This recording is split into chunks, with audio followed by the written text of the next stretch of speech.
त्याच्यावर अजून बेपत्ता किंवा किडनॅपिंग असं काहीही नाहीये, कारण त्याचे दोन मित्रच आहेत. असं नवीन किंवा अननोन पर्सन किंवा असं कोणीही त्याच्यामध्ये नाहीये. अजून आम्हालाच नेमकं माहित नाही की ते असं फोन न करता किंवा माझ्या घरात आतापर्यंत अशी पद्धत नाही. अगदी कुठं वाकडला जरी कुठं जाणार असेल तर फोन करून पप्पा मी तिकडे चाललो. पण इथं ज्यावेळेस आला त्याची गाडी वापरली नाही की दुसऱ्याच गाडीतनं तो इथपर्यंत आले ते 3 जण आणि गेले. त्याच्यामुळे मी कॉशियस झालो की बाबा मला इंटिमेट केलं नाही किंवा माझा जो थोरला मुलगा आहे गिरिराज त्याला इंटिमेट केलं नाही. कम्युनिकेशन कंटिन्युअस असतं. दिवसातनं कमीत कमी 15 ते 20 फोन आमच्या एकमेकाला होतात आणि त्याच्यामध्ये फोन आला नाही आणि अचानक हा एअरपोर्टवरती कशाला गेला त्याच्यामुळे मी कॉशियस झालो. म्हणून मी कॅम्पसमध्ये गेलो. कॅम्पसमध्ये सांगितलं की बाबा त्यांची स्वतःची गाडी घेतलेली नाही, दुसऱ्याच गाडीने हे 3 जण त्या ठिकाणी गेले. म्हणून मी कॉशियस होऊन इमिजिएट ह्या गोष्टींना साहेबांना फोन केला, सीपी साहेबांना फोन केला, फडणवीस साहेबांना फोन केला. त्याच्यावरती इमर्जन्सी फास्ट ट्रॅकवरती मी त्याच्यावरती गेलो आणि आता कळलं की ते प्रायव्हेट चार्टरनं फ्लाय झालेले आहेत. आता कुठं लँड होत आहे ते अजून they are also trying at their level best. आम्ही आमच्या पद्धतीने प्रयत्न करतोय. We are waiting the result.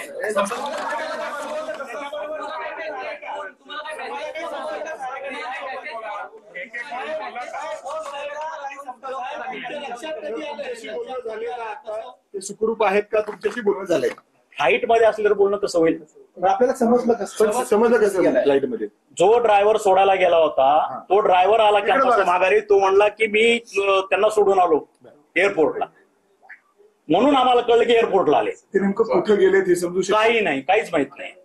ते ट्रॅकिंग करलं. घरात चालू आहे. मित्रच आहे. नावही मला माहित नाही. आता ते समजेल. ड्रायव्हर एकदम हे झालेला आहे. ड्रायव्हर कडे कळेल. आम्ही तेच माहिती घेतो की नेमकं कोण आहे त्यांच्यावर. नाही सर्व गोष्टी तुम्हाला करतोय प्लेनला आम्ही नाही की गाडी पोलीस नाही अजून ते माहित होतं. फ्लाईट आहे मग ते चार्टर आहे का रेग्युलर फ्लाईट आहे आणखी काही ते अजून काहीच क्लिअर झालेलं नाही. For that we are waiting आणि they are also trying to their level best. नाही आम्ही काय सांगितलं स्वतःहून गेले म्हणजे जसं आमच्यात कम्युनिकेशन असतं ते कम्युनिकेशन झालं नाही म्हणून मी रेस्टलेस झालेलो आहे. बाकी काही नाही. Okay thank you.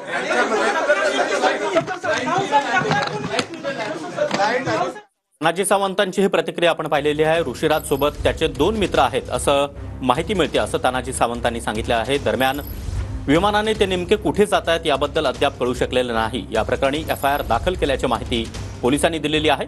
ऋषीराज सावंत पुण्यामधून विमानाने गेल्याची माहिती पोलिसांनी दिली आहे.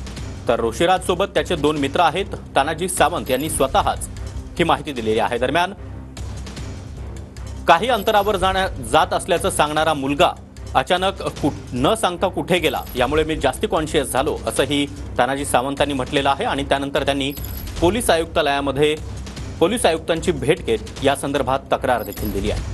तर ऋषीराज सोबत त्याचे 2 मित्र आहेत. अपहरण झालं असं काही नाही असं देखील आता तानाजी सावंतांनी स्पष्ट केलं आहे. ते पुण्यावरून फ्लाईटमध्ये गेलेले आहेत आणि फ्लाईट आता कोणत्या दिशेने चालले याबद्दलचे सर्व कन्फर्मेशन आपल्याकडून सुरू आहे आणि यांचे जे आहे ते परत आणण्याचे प्रोसेसमध्ये जे आहे ते सर्व यंत्रणा लागलेली आहे. याबद्दल सिंगल रोड पोलीस स्टेशनला एक किडनॅपिंगची FIR दाखल करण्यात आलेली आहे आणि त्या अनुषंगाने जे आहे क्राईम ब्रांचकडे हे तपास जे आहे ते हँडओव्हर करण्यात येत आहे आणि क्राईम ब्रांचचे जे आहे टीम यांचे तपासमध्ये लागलेले आहे.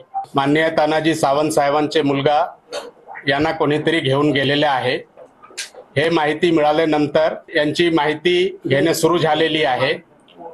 ते पुण्यावरून फ्लाईटमध्ये गेलेले आहेत आणि फ्लाईट आता कोणत्या दिशेने चालले याबद्दलचे सर्व कन्फर्मेशन आपल्याकडून